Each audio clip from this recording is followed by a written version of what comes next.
चैतन्य बिंब ज्ञानानंद सूर्य भगवान आत्मा है। शब्द देखिए आप,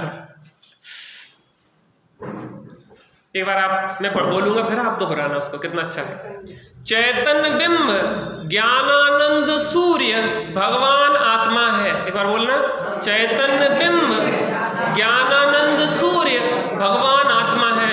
वो जो ऊपर बैठे वो ना, इधर इधर रखो, फिर से बोलो आप, यहाँ पे हाथ रख के, चैतन्य बिंब ज्ञानानंद सूर्य में भगवान आत्मा हूं। एम नक्की कर, एम निर्णय कर और एम अनुभव कर। इतनी सी बात है। प्रभात भैया, जीवन में मंगल प्रभात आ जाएगा।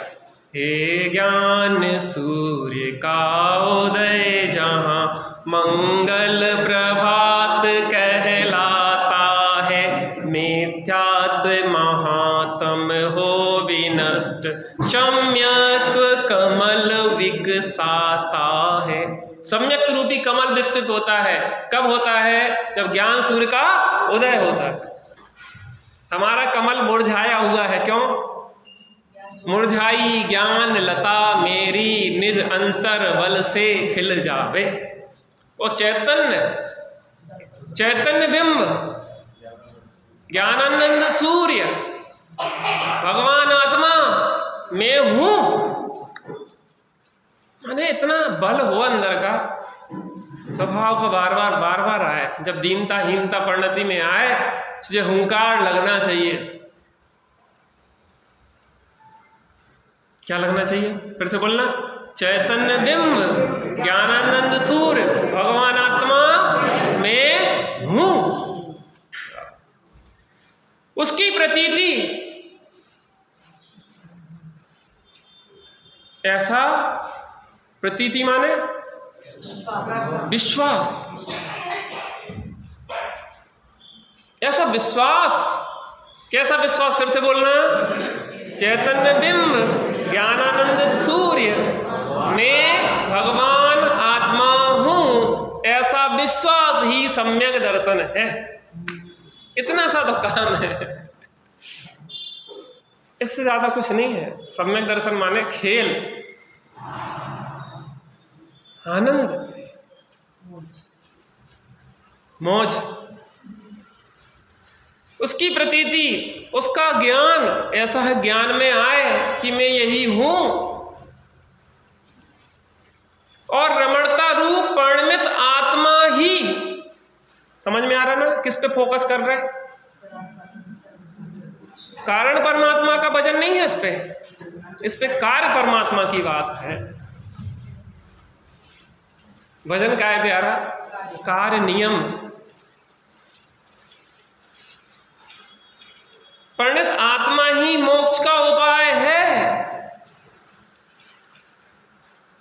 ऐसा विश्वास, ऐसा ज्ञान और ऐसी उसमें लीनता, ऐसी लीनता, उससे अतीन्द्रिय आनंद के झरने झरते हैं। कल चर्चा चली थी कि हीरे माणिक मोती जो है वो संपत्ति तो है, लेकिन जड़ की है, हमारी नहीं है। जड़ संपत्ति का मालिक चेतन होगा कि जड़ होगा?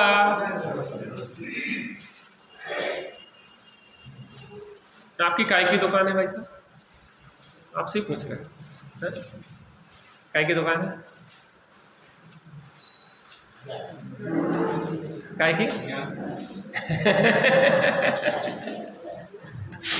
फंसे नहीं चक्कर में। लगना चाहिए, लेकिन ये कहने की बात नहीं है। वहां लाभ होए तो हर्ष नहीं होए, यहां लाभ हो रहा, जो हर्ष हो रहा वो असली हर्ष है। हाँ, आपके अंदर जो हर्ष हो रहा है ना, वो उस लाभ का नहीं है, वो इस लाभ का। भले स्वरूप का लाभ नहीं हुआ, लेकिन यह श्रद्धांत तो हुआ व्यवहार से कि स्वरूप का लाभ ही सच्चा लाभ है, तो ये भी व्यवहार सम्यक दर्शन है। यही कारण बनेगा परमार्थ सम्यक दर्शन का, जिसको अंदर में उसका महिमा ही नहीं है, जिस उस वैभव की खबर ही नहीं हुई, उसको क्या लाभ मिलेगा?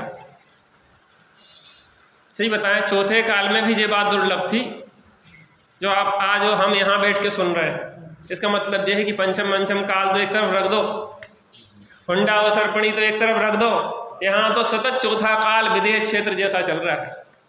जैसे स्वामी कहते हैं कि आपको लगता होगा कि समोषण में कोई विशेष होता होगा, तीर्थंकर देव कुछ विशेष करते होंगे, कुछ नहीं है विशेषता। हाथ पे रखे हुई आंवले की तरह वो भी आत्मा को नहीं दिखाते, वो भी परोक्ष ही बताते हो, यहाँ भी परोक्ष ही बता रहे हैं, कोई अंतर नहीं है बात में। ये तीर्थंकर देव की बात है, आगे कहने वाले हैं, इसी में कहेंगे अरहंत भगवंतों ने कहा है। ये कोई हमारे घर की बात है क्या? हमारे घर का कुछ नहीं है, ये अरहंत भगवान की बात है। इसका मतलब इसमें भेद नहीं डालना कि तीर्थंकर भगवान जो समोषण में बैठे थे, जो बात उनने कही है और इस बात में कोई किंचित भी भेद हुए,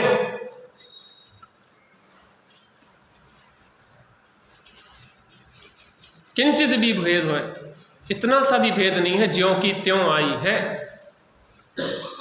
कैसी आई है? ज्यों की त्यों, यथावत, कोई मिलावट नहीं है, प्योर का प्योर माल आया है यहाँ पे आपके पास। इसका मतलब ये है कि काम करने में भी कोई बाधा नहीं है। जो चौथे काल में काम हो सकता था, इस पंचम काल में भी काम हो सकता है। इसलिए क्योंकि आत्मा त्रिकाल है, उसमें चौथा पांचवा छठवां काल नहीं होता। और त्रिकाल आत्मा के आश्रय से बाहर के काल भी नष्ट हो जाते हैं, अर्थात दिखाई नहीं देते। जब स्वभाव में देखते हैं, स्वभाव को देखते हैं, तो बाहर के काल क्या हो जाते हैं? दिखाई ही। जब अभेद आत्मा को ग्रहण करते हैं तो भेद दिखाई ही नहीं। मुनियों को मोक्ष का उपाय शुद्ध रत्नत्रयात्मक, शुद्ध रत्नत्रय प्रणति रूप प्रणमित आत्मा है। हमारा एक साधर्मी है, तो ध्यान में जब भी बैठते तो उनका सिर भारी होने लग जाता है, एकदम से सिर बहुत तीव्र, एकदम दर्द शुरू होता है, उन्हें बहुत पीड़ा होने लग जाती है, क्योंकि उपयोग की बहिर्मुखी रहने की आदत है, और वो अंदर में करने में बहुत ताकत लगती है। अभ्यास बाहर है, बार बार बाहर भागता है। और दूसरा कारण क्या होता है, जब फिजिकली आप बीमार होते हैं ना, तो वो शरीर उसको एक्सेप्ट करने के लिए तैयार नहीं होता। यद्यपि शरीर निमित्तिक संबंध है ना, वो दौड़ ही नहीं लगा पाता उस जाति की। मोक्ष जाने के लिए निमित्त रूप में देखें तो वज्र सब नाराज सहनन है चाहिए। तो हमने उससे कहा कि पहले तुम ध्यान बाद में लगाना, पहले शारीरिक रूप से और मानसिक रूप से स्वस्थ हो जाओ, फिजिकली एकदम फिट और मेंटली एकदम फिट। दो चीजों पे काम करो, नींद अच्छी लो। डॉक्टर बताते हैं आपको स्वस्थ रहना तो डीप स्लीप चाहिए आपको। डीप स्लीप क्या कहलाती है? गहरी नींद। पता हमारी गहरी नींद चली है कि मोबाइल चलाते चलाते आप जब सोते हैं ना, तो वो जो चला रहे थे वो चलता रहता है। इसका मतलब यह है कि शरीर तो गिर गया है, लेकिन मन नहीं गिरा है। मन का काम पूरा चल रहा है और मेहनत होती है मन की। शरीर की मेहनत से नहीं थकता व्यक्ति। मैं अभी आपको 5 मिनट में, आपका शरीर बिल्कुल स्वस्थ है और 5 मिनट में अटैक आ जाए, मैं इस स्थिति को पैदा कर सकता। 5 मिनट ओनली। 5 मिनट पहले आप फिजिकली टेस्ट करवा लो, सब ओके, और 5 मिनट बाद आपको अटैक आ जाए, कोई संभावना नहीं थी। कैसे आ जाएगा वो? मेंटली एकदम कोई चीज देखे भयभीत हो जाए, मेंटली भयभीत हुआ, फिजिकली कुछ हुआ ही नहीं अभी, इसमें तो खरोच भी नहीं आई, मेंटली भयभीत हुआ और मर गए। कोरोना में अधिकतर कैसे मरे? मन के भय से। तत्व ज्ञान से मन मजबूत होता है, बड़ी बड़ी घटनाएं विचलित नहीं कर पाती, दृढ़ता आती है। शरीर के स्वास्थ्य की बात शरीर के लिए नहीं है, आत्मा की आराधना के लिए है। मन के स्वास्थ्य की बात मन के लिए नहीं है, आत्मा की आराधना के लिए है। शरीर जैसा सहयोगी आपको दूसरा नहीं मिलेगा। 2 रोटी डालो सुबह शाम और 24 घंटे जो तो आराधना में। इतना सस्ता नौकर दिखा दो हमें कोई ले आके दुनिया में, दिखा दो हमें। सुबह शाम 2 रोटी खिलाना खाली इसको, तो दिन रात आत्मा की आराधना करो, बैठे रहो घंटों। अपन क्या है इसको बिगाड़ लेते, जब जरूरत है खिलाते नहीं है और जब जरूरत नहीं है तब खिलाते रहते, खा लो खा लो खा लो। वो कह रहे अबे भूख नहीं है, नहीं अंधों को टेम होगा। हम ये नहीं कह रहे कि रात में खाओ, लेकिन ऐसी चर्या बनाओ कि आपको उस टाइम में नेचुरल भूख लगे। नकली भूख में जबरदस्ती डालोगे तो वो शरीर स्वस्थ नहीं होगा, बीमार होगा। बात इसलिए कर रहे हैं कि आत्मा की आराधना करें। आज हमें लगता है, लोग सोचते हैं आराधना करें, लेकिन कमर दुखने लगा 5 मिनट बैठे पे। अब कमर पे ध्यान दे कि आत्मा पे ध्यान दे। शरीर से आत्मा की आराधना नहीं है यद्यपि, लेकिन शरीर उपयोग को खींचता है बाहर।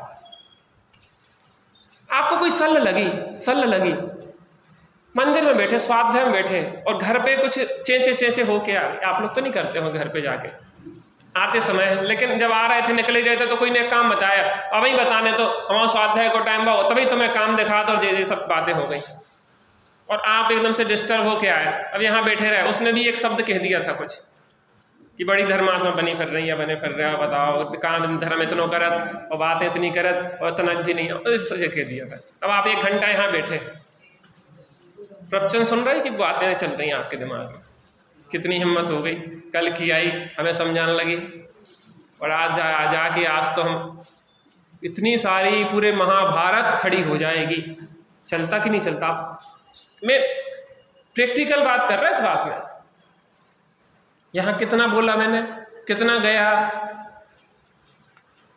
वो जाएगा जब आपका मन शांत होगा। तो मेंटली और फिजिकली दोनों पे पहले काम करो, फिर आत्मिक आराधना पे काम होगा हमारी भूमिका में। शरीर एकदम फिट, मन एकदम प्रसन्न, बैठे रहो आराम से। उपयोग तो ऐसा दौड़ेगा कि आप सोचोगे कि अब उठे तो वो कहेगा कि नहीं अभी बैठो थोड़ी देर। ऐसा डूबेगा कि निकलने की इच्छा नहीं होगी। पता निचली भूमिका में उपयोग ज़्यादा देर स्थिर क्यों नहीं होता? जैसे बहन जी हैं, उनका 10 बजे 10:05 तक का टाइम फिक्स है। नहीं, अन्यथा नहीं लेना, मैं एक दृष्टांत दे रहा। आप इतना भी बैठती मुझे बहुत खुशी होती है और आप बीच में चली जाती मुझे कोई दुख नहीं है। और जिसको भी कोई विकल्प आए बिल्कुल आराम से चले जाओ, हम बिल्कुल नहीं रोकते। आप इतनी देर बैठ रहे हैं, 2 मिनट 5 मिनट भी बैठ रहे हैं, ये बहुत बात है। कुछ लोग तो ये कहते हम इसलिए नहीं आते कि बीच में उठने पड़ा, तो तुम उतना भी लाभ से वंचित हो गए। आप बैठ रहे हैं, हम दूसरी बात कह रहे हैं, आपकी टाइम लिमिट है 10:10 तक या 10:05 तक, जो भी टाइम लिमिट है, ठीक है ना। अब क्या हुआ, आपका मन लग रहा था यहाँ सुनने में, अब बैठे बैठे बढ़िया आपकी धुन लग रही थी और अचानक अंदर की घंटी बोली कि वो इंतजार कर रहे होंगे। होता कि नहीं होता? आपकी घंटी बोली कि अब दुकान खोलना है। पता बाहर की निर्वृत्ति का भी क्या उपयोग है, आप इसको समझो। बाहर निर्वृत्ति इसलिए होती, हमारी घंटी 11 बजे तक नहीं बजती क्योंकि हमने टाइम सेट उस अलार्म का 11 बजे का कर लिया। 11 बजे के बाद घंटी बजेगी। मुनिराजों की घंटी कभी नहीं बजती। आप बाहर निर्वृत्ति का अंतर समझ में आ रहा कि नहीं आ रहा? जितनी जितनी कसाय चली जाती उस संबंधी अलार्म बंद हो जाते हैं। इसका मतलब है बाह्य संयम का भी उपयोगिता इस रूप में है कि आप अगर उपयोग लग रहा है तो आप बैठे रहोगे। मुनिराज की इतनी निर्भर परिणति होती है, कोई अनुबंध प्रतिबंध से रहित होते हैं, कोई पंच कल्याणक नहीं, कोई मंदिर नहीं, कोई समाज के ठेका नहीं, कोई व्यवस्थाएं नहीं, वो कुछ नहीं, ना कोई अनुबंध ना कोई प्रतिबंध। जा रहे हैं तो भी ये नहीं है कि कहां पहुंचना है। गमन जो करते हैं तीर्थ यात्रा आदि के लक्ष्य से करते हैं। दूसरा कारण है मोह न बढ़ जाए इसलिए करते हैं। तो तीर्थ यात्रा के लाने कोई टाइम लिमिट तो है नहीं है कि कभी पहुंचने। सिर्फ कर जी महीना भर में पहुंचाते तो 1.25 महीना में पहुंचे, हमें कौन सी जल्दी है, यही धुन लग रही है तो बैठ गए। चीटियों की पंक्ति है, जीव राशि निकल रही है तो लांग के जाएं। इतनी जल्दी काय को है, बेचारे को भोजन के लिए जा रहे हैं, उन्हें पहले अपना काम निपटा लें दो, हम तो फुर्सतियां हैं, यहीं बैठ के आराधना करेंगे। उस पार थोड़ी ना आराधना रखी हमारी। प्रभात में ये समझ में आ रही ना? चीटियों की उस तरफ कोई आराधना नहीं रखी, ना कोई तीर्थ क्षेत्र में रखी। आराधना तो यही है, वहीं बैठ गए।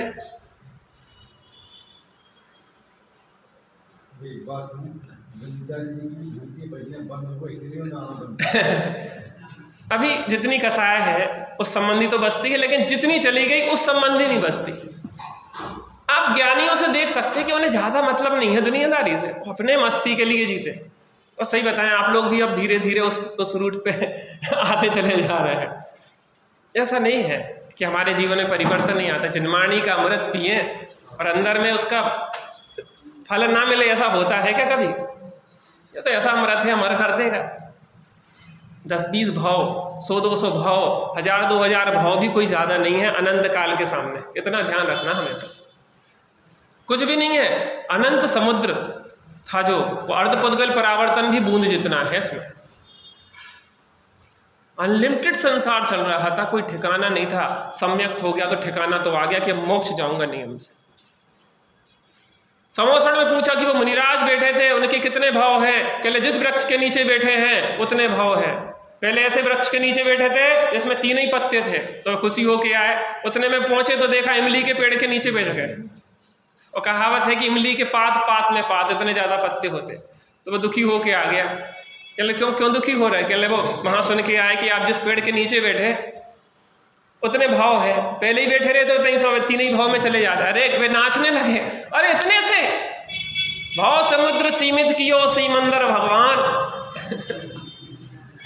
सीमंदर भगवान का भाव सीमित हो गया है, इससे ज्यादा क्या हो सकता है? और हम जो कह रहे हम सब सीमित भाव वाले बैठे हैं।